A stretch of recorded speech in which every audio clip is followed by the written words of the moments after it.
السلام علیکم میرے بھائیوں، آپ میرا چینل گولڈن اسلام دیکھ رہے ہیں۔ میں نے بہت دن سے ویڈیو نہیں ڈالی، اسی وجہ سے میرے چینل کی ریچ گھٹ گئی ہے۔ آج میں آپ کے لیے ایک نئی ویڈیو لے کے آیا ہوں جس میں فاروق رضوی یہ کہہ رہے ہیں کہ 200 سال سے پہلے اہل حدیث نہیں تھے۔ کوئی ایک مسجد دکھا دو یا مدرسہ دکھا دو اہل حدیث ہوگا۔ آئیے چلیے پہلے ان کی ویڈیو سنتے ہیں، پھر اس کے جواب میں جلال الدین قاسمی صاحب کے بھی کلپ سنتے ہیں۔ چلیے ویڈیو کو شروع کرتے ہیں۔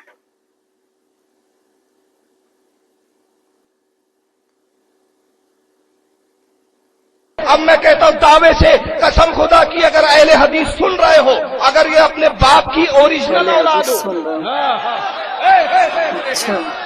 اگر اپنے باپ کی چیلنج کر رہا ہوں، اور یہ چیلنج میں 3 سال سے کر رہا ہوں، میں کہتا ہوں 3 سال کیا 3 صدیاں گزر جائیں گی، کوئی مائک لال اہل حدیث میرے چیلنج کا جواب نہیں دے سکتا۔ یہ صرف لفظوں کے طور پہ نہیں بول رہا ہوں، اور یہ بھی نہ سن لے اہل حدیث سن لے، ایسا مجمع ہے بریلیوں کا مجمع، بول گئے اکیلے میں بلا لو،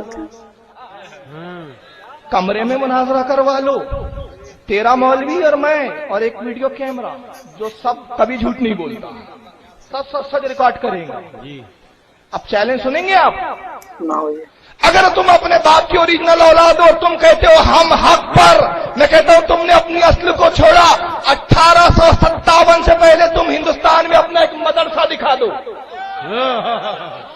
1857 سے پہلے اپنی ایک مسجد دکھا دو، 1857 سے پہلے اپنا کوئی ایک مولوی دکھا دو، 1857 سے پہلے اپنی کوئی حدیث کی کتاب دکھا دو، 1857 سے پہلے کوئی تفسیر کی کتاب دکھا دو۔ قسم خدا کی جتنے امام تھے سب سنی تھے، سب مقلد تھے۔ جب امام بخاری کا نام لیتے ہو، قسم خدا کی امام بخاری بھی تھا تو وہ شافعی مذہب کا ماننے والا، سب مقلد تھے۔ ایک سوال یہ کرتے ہیں کہ ارے 200 سال پہلے کی کوئی مسجد اہل حدیث ہو تو بتاؤ، تمہاری کوئی مسجد ہی نہیں 200 سال پہلے۔ یعنی کہنا یہ چاہتے ہیں کہ امام جب دنیا میں آئے اس کے بعد سے مسجدیں جو بنی ہیں ساری کی ساری مقلدین کی مسجدیں بنی ہیں، اہل الحدیث کی مسجدیں بہت بعد میں بنائی گئی ہیں، جس سے یہ پتا چلتا ہے کہ یہ بالکل نیا فرقہ ہے، پہلے سے اس کا وجود تھا ہی نہیں، ورنہ ان کی مسجدیں بھی پہلے سے ہوتی۔ تو ہم یہ پوچھ رہے ہیں، اچھا یہ بتاؤ تمہارے امام صاحب امام ابو حنیفہ رحمۃ اللہ علیہ، ان کی سن پیدائش کیا ہے؟ سن 80 نا؟ اچھا، اور سن 80 میں پیدا ہوتے ہیں، اور اس کے بعد حضرت امام شافعی رحمت اللہ علیہ سن 150 ہجری کے اندر پیدا ہوتے ہیں۔ یعنی جس سن میں حضرت امام ابو حنیفہ کا انتقال ہوتا ہے اسی سال امام شافعی پیدا ہوتے ہیں۔ تو سن 80 ہجری کے اندر امام ابو حنیفہ کی پیدائش ہوئی، 150 کے اندر امام شافعی کی پیدائش ہوئی، سن 90 ہجری کے اندر امام مالک کی پیدائش ہوئی، اور سن 164 ہجری کے اندر حضرت امام احمد بن حنبل کی پیدائش ہوئی۔ اب میں نے یہ پوچھا کہ سن 80 سے پہلے جتنی مسجدیں تھیں وہ کن کی تھی؟ وہی اہل حدیثوں کی مسجدیں تھیں۔ اس سے پہلے کہ تم اپنی مسجد دکھاؤ، حنفی مسجد دکھاؤ، مالکی مسجد دکھاؤ، رضائی مسجد دکھاؤ، لحافی مسجد دکھاؤ، مسجد۔ اس سے پہلے ارے بھائی امام ابو حنیفہ آ رہے ہیں سن 80 میں، امام شافعی آ رہے ہیں اس سے پہلے بھی تھی مسجد سن 150 میں، امام مالک آ رہے ہیں سن 90 میں، امام احمد بن حنبل آ رہے ہیں 164 کے اندر۔ یہ سن 80 سے پہلے جتنی مسجدیں ہیں، طائف کی مسجد کس کی؟ مدینہ کی مسجد، نبی کی مسجد کس کی مسجد؟ کعبہ کس کی مسجد؟ مدینے کے اندر دیگر جو مسجدیں بنی تو کون سی مسجد؟ ظاہر ہے کہ کوئی پاگل بھی یہ نہیں کہہ سکتا کہ حنفی مسجد تھی، مالکی مسجد تھی، حنبلی مسجد تھی، شافعی مسجد تھی، اس لیے کہ سن 80 کے بعد یہ سوال ہے اس سے پہلے کی مسجدیں کون سے؟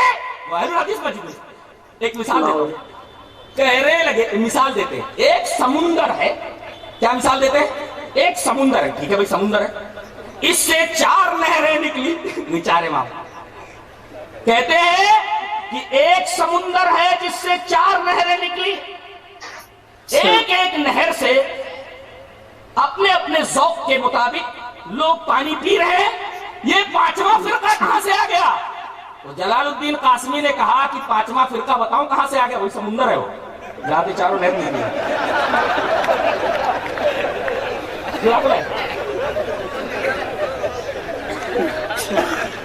لوگ کیسی الٹی پلٹی مثالیں دیتے ہیں۔ ایک سمندر ہے جس سے 4 نہریں نکلی، 4 نہروں سے مراد یہ 4 امام۔ تو یہ 5واں فرقہ اہل حدیث کہاں سے آیا؟ میں نے کہا 5واں فرقہ وہی سمندر ہے جہاں سے یہ سب نکلے، لیکن پہلے جب نکلے تھے تو نہر میں پانی صاف تھا، جیسے جیسے یہ نہر آگے بڑھتی گئی اس کے اندر کچرا وچرا سب بھر گیا، پورا کا پورا پانی پینے جیسا نہیں رہا۔ لوگوں کو چاہیے کہ اگر خالص پانی پینا ہے تو اصل جہاں سے یہ نکلی تھی 4 نہریں، اصل پانی کی طرف، اصل ماں کی طرف، سمندر کی طرف رجوع کرو۔ اور تمام ائمہ کرام نے یہ کہا کہ ہم نے جہاں سے بات لی وہیں سے لو، جناب محمد رسول اللہ صلی اللہ علیہ وسلم کی بارگاہ سے یہ ساری چیزیں لو۔ اب جی چاہتا وہ حدیث پڑھ دوں تاکہ مزہ آ جائے، حدیث اس طرح۔ وعن ابی ہریرہ رضی اللہ تعالی عنہ قال قال رسول اللہ صلی اللہ علیہ وسلم انی قد ترکت فیکم شیئین لن تضلوا بعدہما کتاب اللہ وسنتی ولن یتفرقا حتی یرد علی الحوض، رواه الحاکم فی المستدرک فی کتاب العلم۔ حضرت امام حاکم رحمہ اللہ اس حدیث پاک کو ایسے ہی مستدرک حاکم میں کتاب العلم کے اندر لایا، راوی حضرت ابو ہریرہ ہے۔ حضرت ابو ہریرہ فرماتے ہیں کہ نبی کریم صلی اللہ علیہ وسلم نے ارشاد فرمایا کہ میں نے تمہارے درمیان 2 چیزیں چھوڑ دی، یہی نہر ہے، وہی الہی کی۔ قرآن بھی اترا اللہ کی طرف سے، حدیث بھی اتری، یہ وہ سمندر ہے، یہ وہ سمندر ہے۔ بعد میں نہریں نکل دی گئی، ٹھیک ہے بھائی، تھوڑی دور چلی یہ نہریں، پانی صاف تھا، لیکن جیسے جیسے نہریں آگے بڑھتی گئی پانی گدلا ہوتا گیا۔ اب جن کو یہ گندا پانی پینا ہو وہی پیو، ہم کو یہ کچرے والا پانی نہیں پینا ہے، ہم کو بیمار نہیں ہونا ہے۔ ایک بیماری بدن کی بیماری ہے، روح کو بیماری لگ جائے تو، ایمان کو بیماری لگ جائے تو ہمیں ان نہروں کا پانی نہیں پینا ہے، اس لیے کہ جس نہر کا پانی خراب ہو گیا ہو اس کے اندر کیٹانو، اس کے اندر جراثیم، نقصان دہ، مضر للصحت، صحت کے لیے مضر، پورے بدن کو تباہ کر دینے والے۔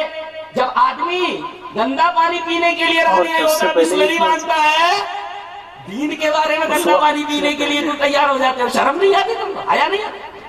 حیا نہیں آتی؟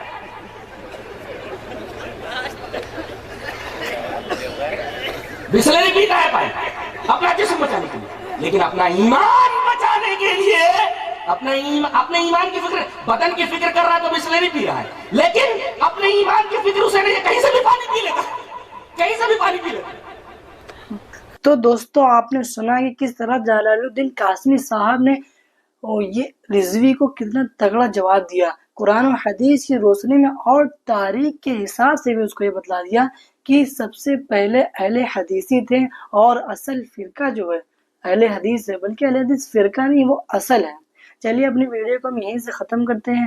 آپ لوگ اس ویڈیو کو زیادہ سے زیادہ اپنے دوستوں کے پاس شیئر کریں اور لائک کریں، کمنٹ میں ضرور بتائیں کہ آپ کو یہ ویڈیو کیسی لگی۔ چلیے ویڈیو کو یہیں سے ختم کرتے ہیں۔